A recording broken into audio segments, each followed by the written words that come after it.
Okay, so as we start a new year, Baruch Hashem, learning Mishnah Berurah, should be Habal Lein Tova. So again, we're in Siman Ches. That's where we last left off. So we're on page 26. Excuse me, page 26. So again, that's Siman Ches, and I believe that we are up to Hey, next to the last line in the Mechaber. So again, we were talking about the mitzvah tzitzis, how you wrap yourself in a talis gadol, and a talis. Again, we'll revisit that issue about how about a talis katan. But the last thing, if you recall, that we covered was that you're supposed to have two tzitzis in front and two tzitzis in the back. It's not really in the back, really. It's more or less in the side, right? Because in back, it's not nice. It's backside, that's not nice. But as Rabbi Kner Baruch told me, it's really like on the side, because the back is not so nice. But again, with a big talis, it might go just in the back, right? Literally in the back. It depends on how it falls. So then the Mechaber says in Hey, Mavarech, this is very interesting. So then, again, we're talking about that you have to one has to wrap themselves in a talis. So Mechaber says, Mavarech lihis atef. Now let's be careful with this. Lihis atef, the Mechaber says, if you have nekudos. Now with my new fancy one, they have nekudos, but in my old, took me a long time. Does that one have, that doesn't have nekudos? That one doesn't have nekudos? This one does not. Really? Wow. That's interesting. No, I'd like you to know when I bought this new one, it was really like, I mean, laser printer is nice, but for all those years I was used to, the regular, like the brown ones we have in Shore, and it like the nekudos were distracting. But here, it's very important to have nekudos, or not very important, but because if you look at where there is nekudos, it says bet tzitzis. In other words, there's a shva under the base. Lisatef bet tzitzis.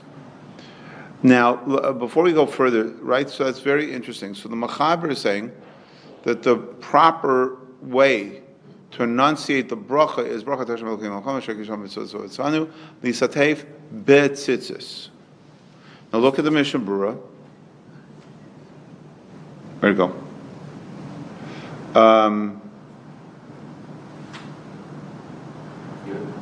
I'm sorry. It's not Exactly. So the Mechaber is saying. So look at the. Yes, I'm sorry. Look at the Mishnah Berurah test. Test? No. Yud. Excuse me. What am I doing? Yud. Right. Bet tzitzis. So the Chavetz Chaim says very clearly, b'shva tachas habeis, with the shva under the base. So in other words, again, if you don't have the new fancy ones with the nekudos in it, so again, you just have a base in the Mechaber, right? So now the Mishnah Berurah explains to you very clearly that the Mechaber holds, and apparently the Mishnah Berurah also, that the proper way to say the bracha is lisatef betzitzis. So right, so many of you said, what does it say? It says ba? Oh, really? That's interesting. So that's what I was about to say. The Aruch HaShulchan says ba. Ba tzitzis. And also, I think I mentioned that I use this opportunity now that we started Mishnah Shulchan Aruch over again. So I have, again, it was a Yerusha from my father, Alav Shalom.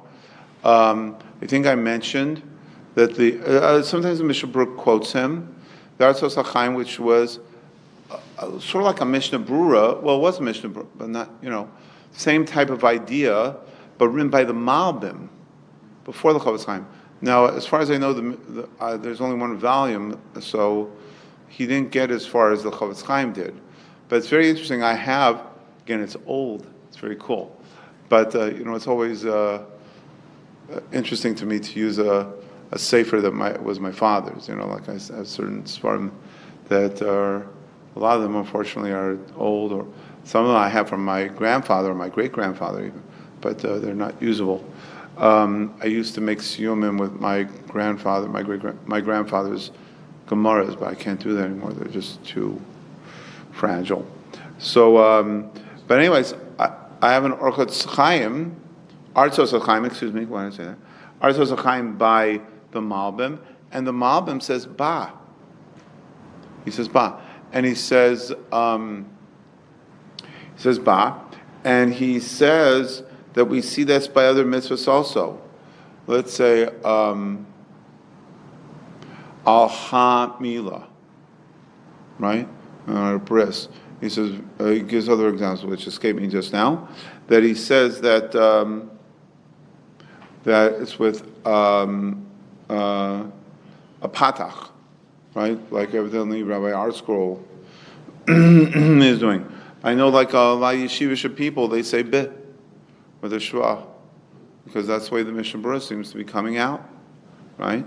Was the Aruch Shulchan an Ashkenazi? Yes.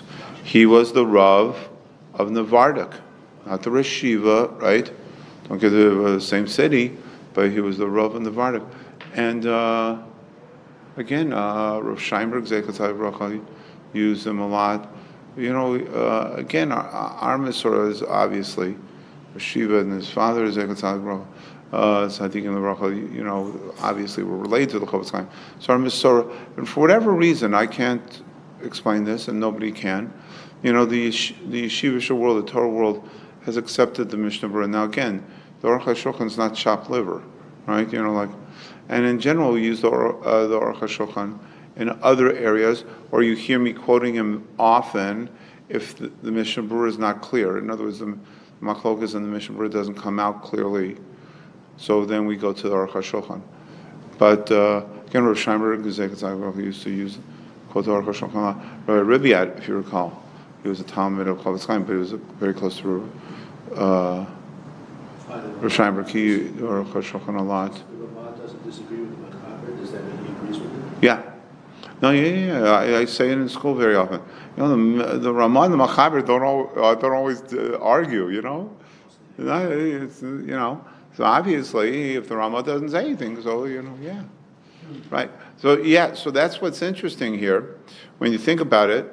In other words, the Machaber and the Ramah are saying beh, and if you look in the Sharat Tziyom, the Chofetz Chaim says rov achronim, say beh. But again, the Aruch HaShulchan and the Malbim say ba. I think that again, I haven't taken a poll. But I have a feeling that that's just what most people say.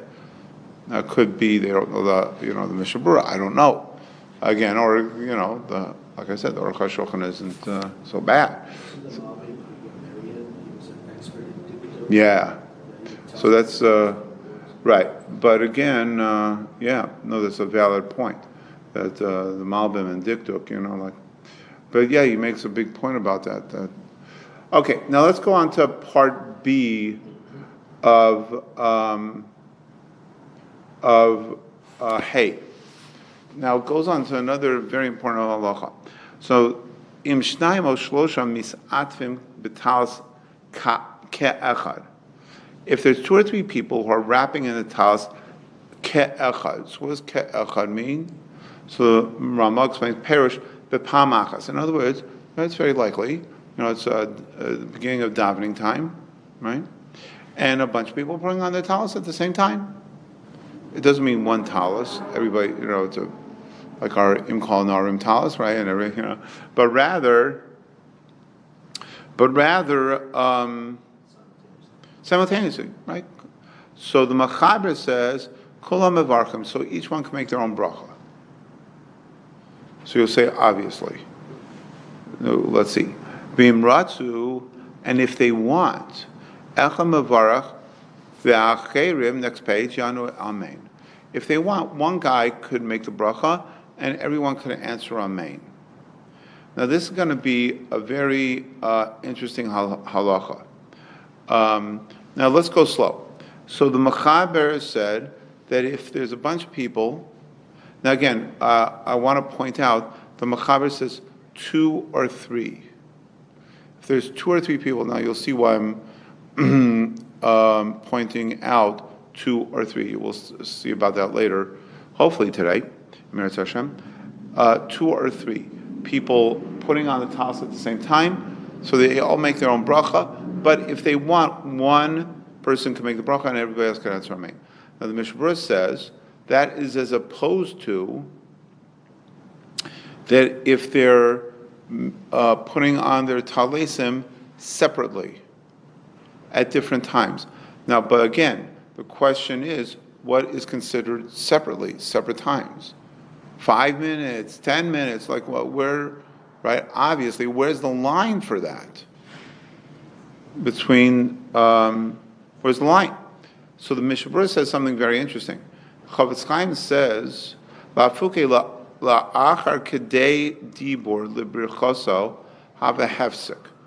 That if it's after, if it's not tok kedei dibur, you all know what tok kedei dibur is. It's not too long, right? Enough time to greet a rebbe, not with a whole flowery greeting, but a very short greeting. So then it's usually like 2-3 seconds. So then if it's past that amount of time, then it's considered already a hefsek. It's considered an interruption. V'tzar kol echad levarach la'atzmo, then each one has to make their own bracha. So again, let's go back to the case. So there's 2 or 3 people making the bracha simultaneously, meaning really simultaneously. Basically, really simultaneously.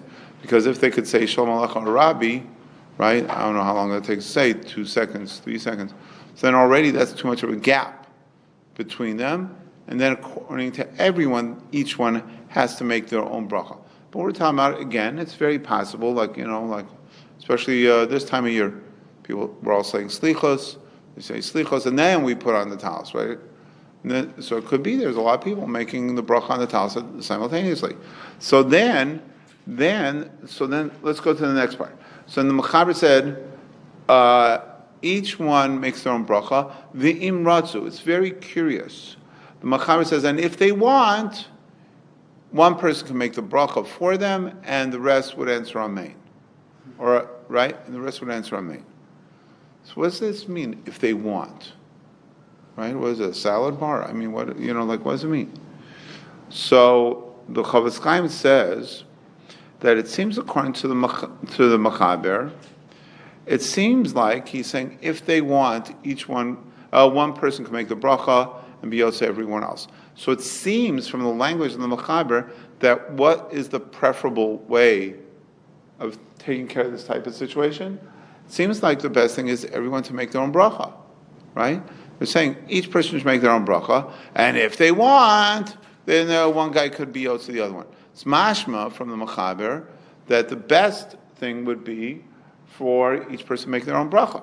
But as you all know, the Chofetz Chaim says, but that's not true, because we know that there's a concept of rov am hadras melech. It's better for a group of people to do a mitzvah, or the mitzvah is done with more people doing it, as opposed to, one person, all these singular people doing it independently. So the same thing here. The Chofetz Chaim says that should be the other way around. That lechachila yosef tosh echad yivarach v'yotze esachim. Should be lechachila that what?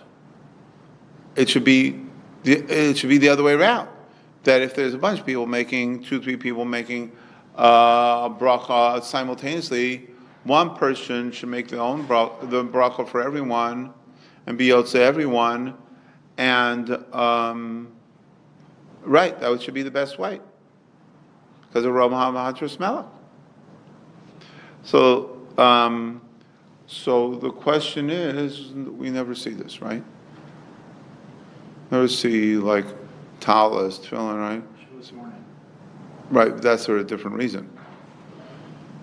So again, but this is an important idea of Rov HaMahadras Melech.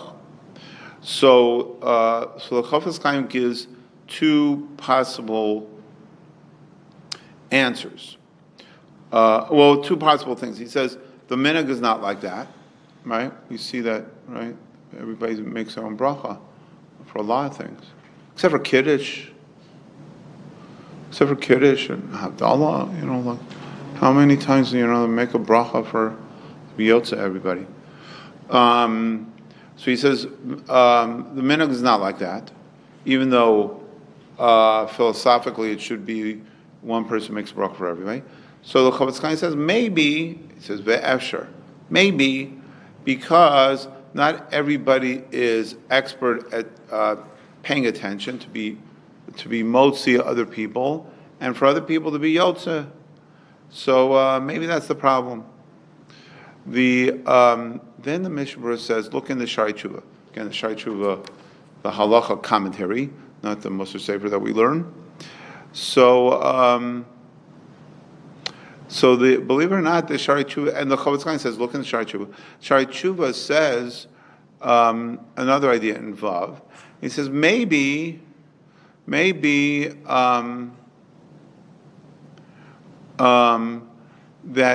it is she'en kulam mizumanim yachad.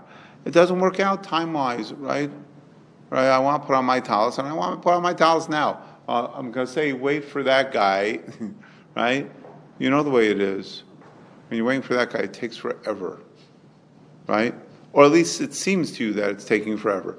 No, so I want to get going, and I have to put on my tefillin and say brachas, and Myron's going to get up there, and I'm going to fall behind, and come on, and maybe he is taking his good old time, or maybe it's just your perception. But whatever the case may be, so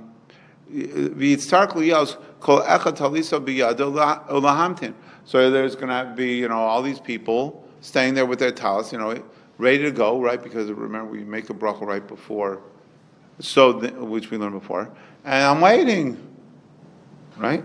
I'm waiting. Now, it's very interesting. There's another side issue that, as I pointed out before, there's a whole another issue of what's considered Rov Hadras Melech. So it's very interesting that the Berurah Halacha later in Siman Tav Chaf Vav, Beis Di Ramakel Ella, says in the name of the Eli Rabbah that in order to qualify for Rov Hadras Melech, it has to be 10 people, which makes sense. But he brings down also in the name of the Chai Adam. The Chai Adam says 3. Now that will work out here, because here, what did the Mechaber say? 2 or 3. The 3 will work out, with the Chai Adam.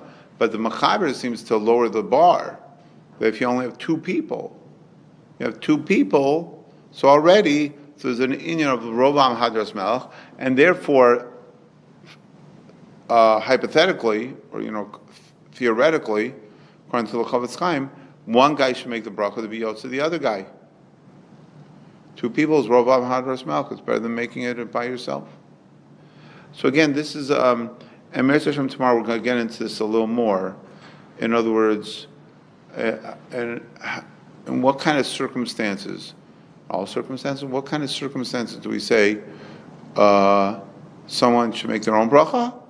Or do we say that one person should make the bracha and be yotze a bunch of people?